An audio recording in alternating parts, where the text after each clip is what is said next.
All right, We're Mr. ready. Gillespie. Yep, looks like it's 3 o'clock. We can get started. So good afternoon, everyone, and welcome to the City of Boise's hearing examiner public hearing. Just a few things to start out with for this afternoon's proceedings. First off, everyone from the public entering the hearing virtually has been automatically muted and cannot speak. As the item you're interested in comes up for discussion, you'll be called upon and unmuted. There is a chat function in Zoom. This is not part of the record and should only be used if technical difficulties arise.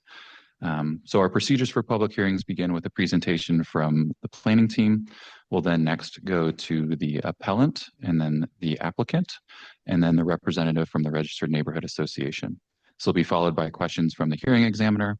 After that, we will proceed to public testimony, starting with those that are here in person, then those who signed up on the sign-up sheet in advance, and then anyone who is online and raises their hand virtually. So if you are attending through your telephone, you can type in *9 to raise your hand. When you do come up to speak, you should start with stating your name and address for the record. And then each member of the public is allowed up to 3 minutes for testimony. We are strict with this time as it is limited in code. And then finally, the appellant and applicant will both be allowed time for rebuttal, after which the hearing will be closed and the hearing examiner will deliberate and render a decision. And then for this afternoon's agenda, we do have 5 items. Not included in that 5 is the minutes acceptance from last meeting. Following that, we'll get into the new business. So first item is an appeal over on Saxton Avenue. We will be hearing that. Item number 2 is a variance on 6th Street. This application was withdrawn, so no action needed there. Item number 3 is a variance on Franklin Street. This one is going to need to be deferred to August 27th. So we'll just need to take that motion. Item number 4 is a variance on 28th Street. The applicant and staff are both recommending approval, so we can try for consent agenda on that one. And then finally, number 5 is a variance on Hill Road. Again, the applicant and staff are both recommending approval on that, so we can also try for consent agenda there. And with that, I'll hand it over to you, Mr. Gillespie. So welcome, everybody. My name is Milt Gillespie. I'll be the examiner today. I'm an independent decision maker hired by the City of Boise and approved by the City Council. I make decisions on variances and administrative appeals. Any request to reconsider these decisions must be formally requested in writing pursuant to the city code. And I believe that code is 10 days from this hearing. Is that correct? And I believe in order to ask for reconsideration, you have to be a person on the public record. So that's why it's important tonight, if you testify or ever present written testimony, that you give your name and address so that that record can be complete. Today, we're going to use the consent agenda to adopt findings related to the items on our agenda. All items that are placed on the consent agenda are approved without further public comment. For items not on the consent agenda, we'll have a full public hearing, which we just outlined. I'd like to say a few points about the goal, my goal up here, having a fair public hearing. It's to give everybody a chance to speak and to make sure the record is complete. In order to do that, I ask you respectfully to do the following. Please address all of your testimony to me, the chair, when it's your turn. Please do not clap or cheer. Please do not speak when it's not your turn. And finally, please give your name and address for the record. That way we have a complete record, which is important. Let's see. Thank you all for attending. We're going to skip the roll call, since I would just say I'm here. And we're going to go ahead and start. I'll announce number 2 is formally withdrawn. Let's consider the deferral for number 3. So number 3, CVA 25-14 at 1722 West Franklin Street. The applicants asked for a deferral to the August 27th hearing examiner meeting. Is there anyone here today or online who wishes to testify on item 3 and cannot come back on the 27th? So hearing none, I move and vote yes to defer item 3 to our August 27th meeting. Mr. Gillespie, sorry to jump in here. Can we also go back and accept the minutes from? Yeah, we're going to do it in the consent agenda. Perfect. Thank you. You're welcome. So now we'll get to the formation of the consent agenda. Basically 3 items. So the first item to add to the consent agenda without objection from the city is the minutes from the May 28th hearing examiner meeting. The second item we might put on the consent agenda is item 4. This is CVA 25-18, is the applicant in attendance. And are you in agreement with the conclusions, terms, and conditions of the staff report? Is there anyone here tonight who would like to testify in opposition to item 4, CVA 25-18, either in person or online?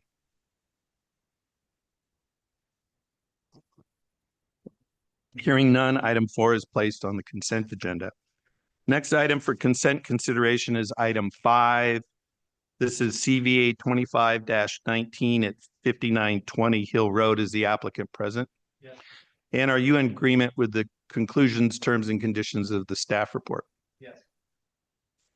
Let the record reflect the applicant is in agreement. Is there anyone here tonight, either in person or online, who wishes to testify in opposition to item 5, CVA 25-19 at 5920 Hill Road? Seeing none, item 5 is placed on the consent agenda. So just to recap, the consent agenda consists of the minutes from the May 28th meeting, items 4 and item 5. It's now time for me to decide on the consent agenda. I vote aye, and so the consent agenda is approved. So that takes care of everything except item 1, the appeal, and we will start on that with the city.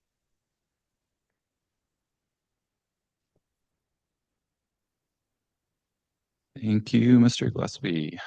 So this item before you is an appeal of an administrative approval made by the planning director for a record of survey and a zoning certificate. The appeal was made by the Millwell Place Homeowners Association. So we're over here at 6725 West Saxton Avenue. The property itself and all surrounding properties are zoned R1C, and the neighborhood consists primarily of single-family detached homes. The 2 administrative approvals being appealed are for a record of survey for a 2-lot minor land division shown here, and a zoning certificate for a duplex with an ADU, which are proposed for the new parcel created through the minor land division split. The existing home is proposed to remain, as you can see there in kind of the northeast corner. As you saw in the approval letters included in your packet, the planning director did find that as conditioned, the applications met all the relevant criteria and approved them. And so following this approval, or these approvals, the applicant submitted this appeal we're hearing tonight under the 4 grounds shown here. As detailed in the project report, the city reviewed these grounds and found that none of them showed the planning director erred in applying the standards of code and in issuing these approvals. I'll let the applicant go over in more details these 4 grounds, but I will note that the drawings have been reviewed by both the city and ACHD, and we found that they do meet the standards and the criteria in which we look for. But always happy to answer any specific questions that you may have about any of these individual grounds and the city's position that was laid out within that packet that you have in front of you. Finally, just one point that did come up through this process is the planning director did issue a waiver for attached sidewalk rather than detached. As you can see from this excerpt of code, the planning director is granted this ability. And in this particular case, the city believes that this discussion of attached versus detached is probably outside of the purview of this appeal. But just so for some background information for you, this waiver was primarily granted as Saxton Street or Avenue is a local street with low volumes of traffic. And the attached sidewalk would tie directly into the attached sidewalk further to the west. And if we would have basically, it also results in having the full 20-foot front setback there in front of the house, which if we would have detached the sidewalk there, we would have had the potential of cars parking over it due to the location of the existing home. And so with that, we recommend denial of the appeal and happy to stand for any questions. Thank you very much. So now we'll hear from the appellant. And please state your name and address for the record. Good afternoon, Mr. Examiner. My name is Sean Shelton. I reside at 6673 West Hammermill Drive, Boise, Idaho. I am the president of the Millwell Place Homeowners Association, and I will be introducing Randy Wall, who will be speaking on behalf of the Homeowners Association. Thank you, Mr. Shelton. Thank you.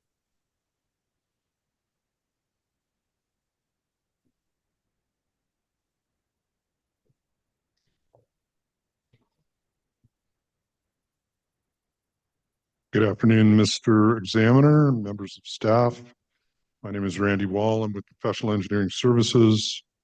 I am the authorized representative for the Millwell Place Homeowners Association.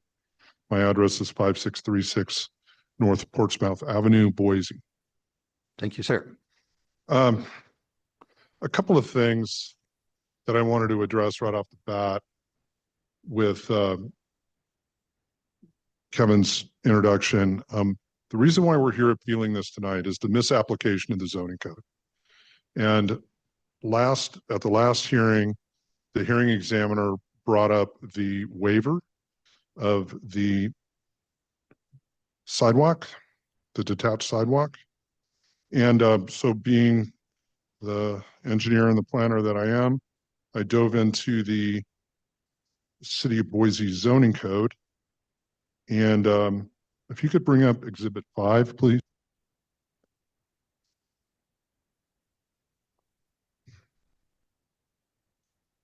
Right there. Thank you. There's no definition of a waiver in what would be Chapter 11, Section 110603 definitions.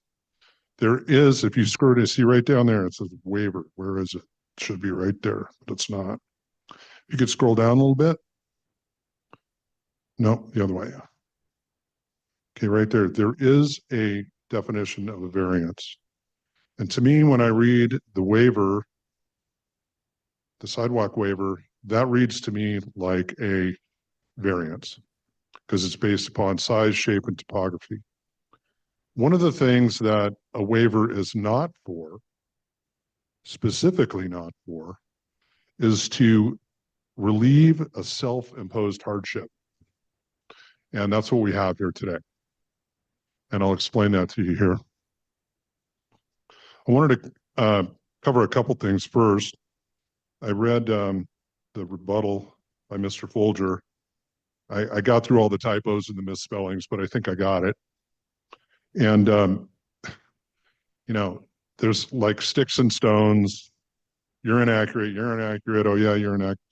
You know, the tit for tat, that's not a good use of our time today.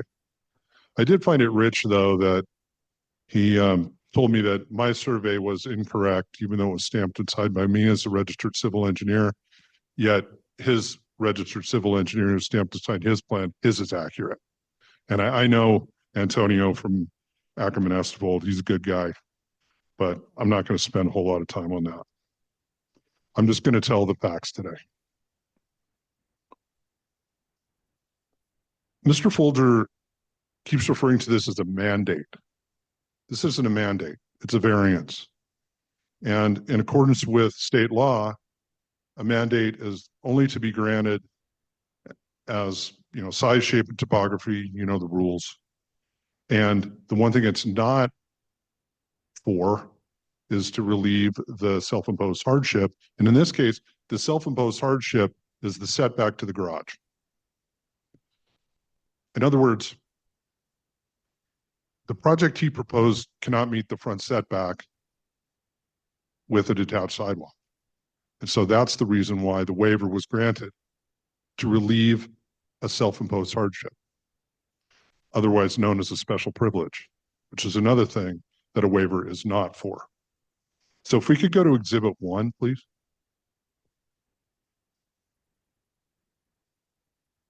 Now, granted, I have pointed out numerous inaccuracies with the application submitted by Mr. Folger.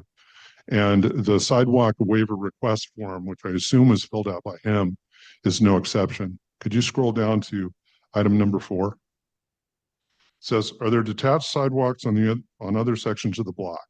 He said, no, there is, just to the east, on Saxton Avenue. On item number 5, it asks, what percentage of the block is comprised by the development? What is the length and the frontage in relation to the block? He said less than 1%. Well, and perhaps this is an oversight on his behalf, but the lot is not the block. Okay. The block is about 315 feet long. There's about, there's a whole bunch of detached sidewalk to the east. The frontage length on the property is about 100 feet, which is 32% of the block. So that lot is 32% of the block that does not have a detached sidewalk. If you could scroll down to number 9, please, on the next page. Whoops. No, I guess I didn't. That was my fault. I put together these exhibits. But let me just say this is the second page right here. It says, what are the tree impacts associated with providing a detached sidewalks? His answer was utilities are in the way. The only spot available, no spot, and the only spot available for planting a tree. Okay, this is just not true. The fact is, if you go down to exhibit number 3, when a detached sidewalk is put in, there are 2 areas, one of about 70 square feet, the other one about 285 square feet where trees could be planted. Okay, so that's shown right there in the green. And then item 11 on the waiver says, are there any other considerations that may affect your waiver request? It says the single family home, this is his response, the single family home would be rendered non-conforming if there was a detached sidewalk. This can be avoided if the sidewalk is attached. Okay. Another reason for not granting a waiver or a variance, whatever you want to call it, is to relieve a non-conforming condition. So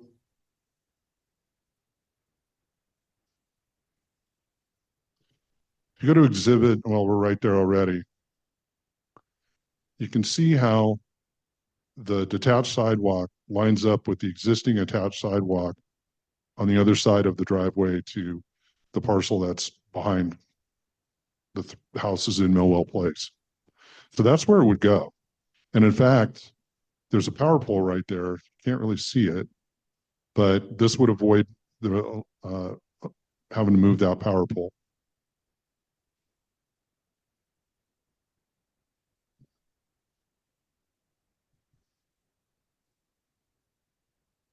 I think I got about 2 minutes and 40 seconds here. So I'm going to wrap this up, and I will get the opportunity to rebut the testimony from the applicant or from the, from the applicant. Okay, in Mr. Folger's rebuttal, item 3, he says a detached sidewalk is confirmed to create a non-conforming lot, maintaining the mandated attached sidewalk, I think that's what that says, as the correct path. Once again, no. A waiver is not granted to relieve the creation of a non-conforming situation. That's a self-imposed hardship. That's not what a waiver or a variance is for. Take a second here. How many people are here from Millwell Place? Raise your hand if you support this project. Raise your hand if you don't support the project. Okay, thank you. Okay, so in conclusion, the misapplication of the zoning code is the granting of a special privilege. I mean, if the project's going to be approved, it should be approved with a detached sidewalk, and then Mr. Folger can tear off the front of the garage or whatever he needs to do to make that front setback work. And the project is if you read the state statute, I got time to do that, a little bit of it. And I found it. Could you go down to Exhibit 6, please, Kevin? Can you zoom in on that a little bit? Okay, so the yellow part is pretty much what's in the City of Boise zoning code, but the green part isn't. And the green part says, this is the second green part, a variance shall not be considered a right or special privilege, but may be granted to an applicant only upon showing of undue hardship because of characteristics of the site and that the variance is not in conflict with the public interest. So in conclusion, that variance was a special grant. It was not based upon the size, shape, or topography of the property. It was based upon his application. He needed it to make it work. And by the show of hands out here, you can see that there's about 71 property owners in Millwell. The majority of them oppose the project. Everybody here opposes it. So with that, I'm done. Thank you. Thank you, Mr. Wall. We'll now hear from the applicant, the original applicant. And Mr. Folger is online and should be able to speak here shortly if he just unmutes. Hi, good afternoon. Can you hear me?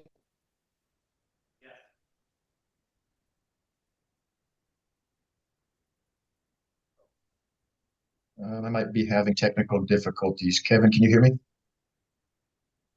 Yes. Okay. Sorry, y'all. My name is Joshua Folger. I reside at 1099 West Crescent Street, Meridian, Idaho 83646. I am the applicant. I don't have much substance to provide here. I'm in favor of the proposed development. Between the last year's appeal hearing on the subject property and the current plan and approval, I find no reason for this appeal to be approved. This project meets the vision of the city and should remain approved as is.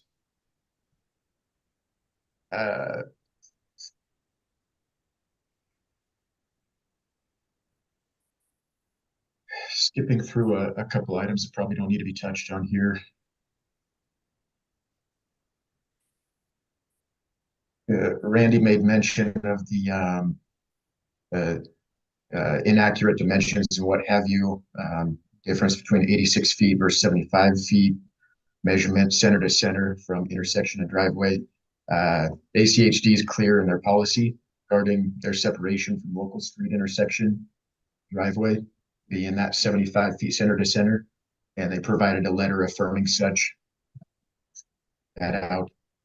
Regarding the sidewalk, I initially designed a detached sidewalk, and the city asked for me to fill out a sidewalk waiver because they found that I was doing these public improvements would create a non-conforming lot based off of the dimensions that Kevin showed us at the beginning of his presentation. Randy says the sidewalk is a self-imposed hardship. I appreciate we're not getting ticky-tacky on this, but the fact is that I'm improving the site and the public right-of-way. There's no way of doing that with a detached sidewalk without creating a non-conforming lot. Regardless of transpires with what goes on the lot, these public improvements need an attached sidewalk in order to have that structure have adequate setback from the street frontage, the improved. The city was correct to approve the attached sidewalk design. This project conforms to the law in every way, and the approval of such should stand. I implore you to strongly consider the facts of law and deny the appeal today. One item to note, the neighbors that raised their hand just before time to talk in opposition of this development, they live in a subdivision to my west that was developed and built in 2019 and onward. This project that we're talking about is in conflict of public interest no more than the subdivision they live in currently. The impact of my development only brings benefit to the area. I don't have anything further to add at this time. Thank you very much, Mr. Folger. Is there a representative of the Pierce Park Neighborhood Association either here or online? All right. With that, it's time for examiner questions. So that would be me. So my first question is for the city. Was one of the grounds for appeal listed in the appeal application the planning director's approval of the attached sidewalks? Mr. Gillespie, no, that was not included in the original 4 grounds for the appeal. Thank you. All right. Second question is, there was considerable controversy in the record over basic technical information, dimensions, tree status, etc. Is the city satisfied with the quality of the technical reports it is relying on to reach its conclusion? Mr. Gillespie, yes, we are. All right, thank you. That concludes my questions. Thank you very much. So now we'll go to public testimony. So the sign-up sheets were empty. But now anybody who'd like to testify can get 3 minutes on the mic. If you stand up and testify, please give your name and address. After we take care of people in the room, we'll go to people online. So it's open mic time for you all. Okay, seeing none, we'll go online. Is there anybody online who'd like to testify? We do have a Heather Mercy with her hand up. Let's put her on. Yep. What's Heather, your if you'd last like- name? Mercy. Hi, Miss Marcy. Can you hear me? This is always an exciting moment. You hear me? Can Yes, you hear we me? can. Oh, okay. Still hear me? Yes, we can. Please give your name and address for the record. I was just raising my hand and didn't lower it from when Randy asked if we didn't approve in the development. So Excellent. Thank you That's very all. much. So Mhm. you do Yeah. not wish to testify. No. All right. Thank you very much. Mhm. Okay. With that, the public testimony on this issue is closed, and we'll now move to rebuttal. We'll start with the appellant, and then the applicant will get the last rebuttal. So, Mr. Wall, you have 5 minutes for rebuttal.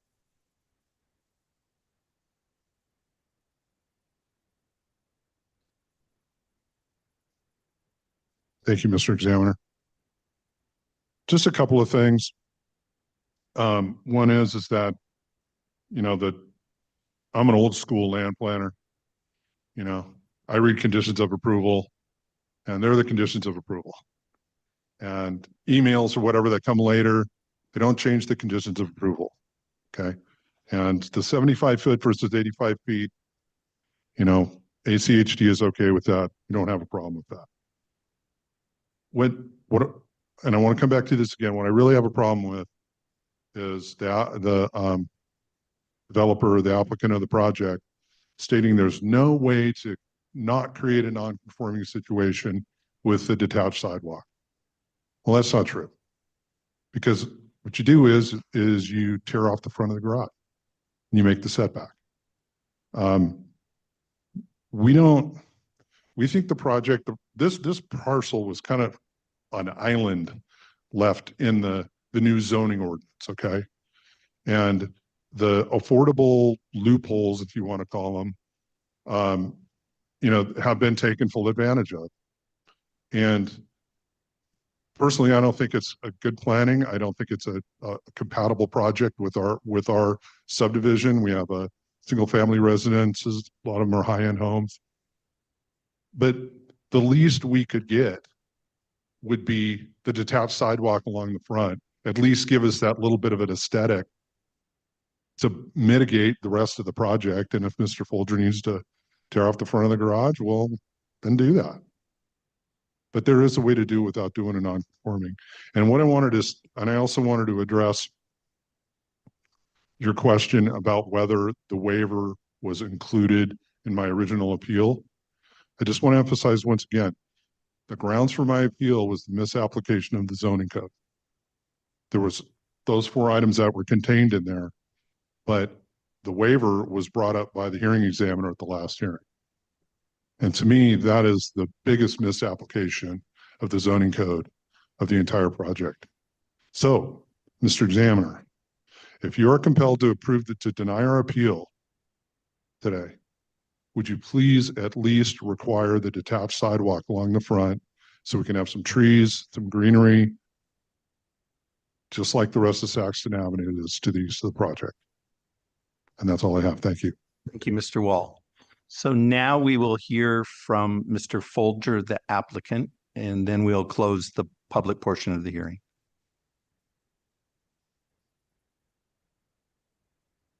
This is Joshua Folger again. I suppose my rebuttal is going to be just as brief. Not sure why we're still talking about the sidewalk, or have been begin with, as it wasn't a part of the appeal. But while we're on that topic, Randy mentioned the aesthetics of the detached sidewalk is desired. The development that they live in that I spoke of earlier is nothing but attached sidewalks. So I'm merely just matching the development adjacent to me. I don't have anything else to.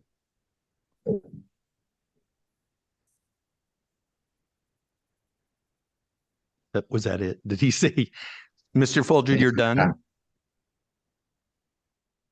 Uh-oh. Mr. Folger, can you hear me? Thank you for your. Can you hear? You're cutting in and out. Can you hear me now? Yes. Are you done with your rebuttal? I am. Did you hear my talking point on the sidewalk by chance? Yes, we did. Okay. Yes, that's all that I have. Nothing further. I appreciate your time. Thank you, sir. Okay, and with that, the public portion of the hearing is closed, and it's now up to me to deliberate. So now you guys get to watch the smoke come out of my ears for 20 or 30 seconds while I deliberate.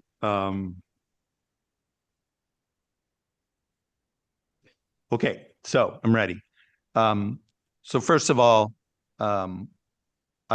I vote to deny the appeal and uphold the planning director's decision and approve the project.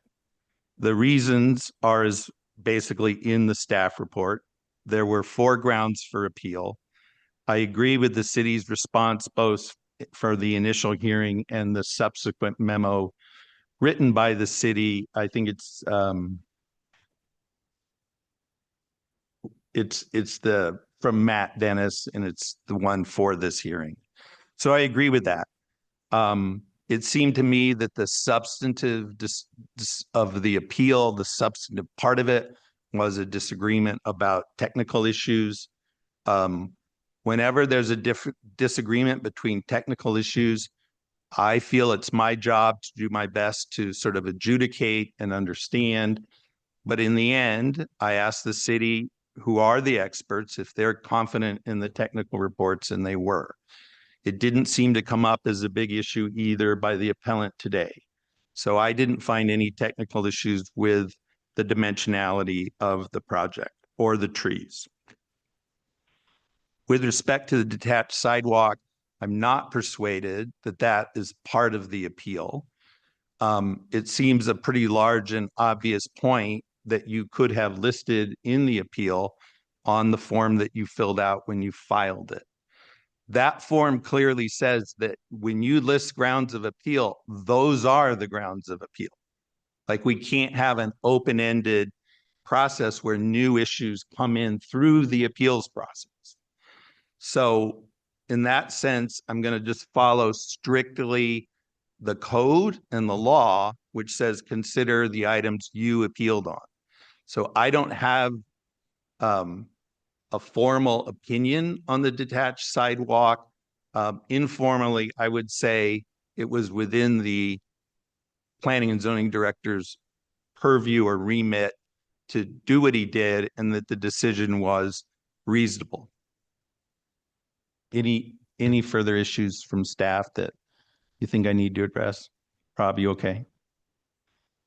All right. All right. So thank you very much. That's the decision on that one. And with that, unless the city can think of anything, we're adjourned. Sorry. Thank you very much.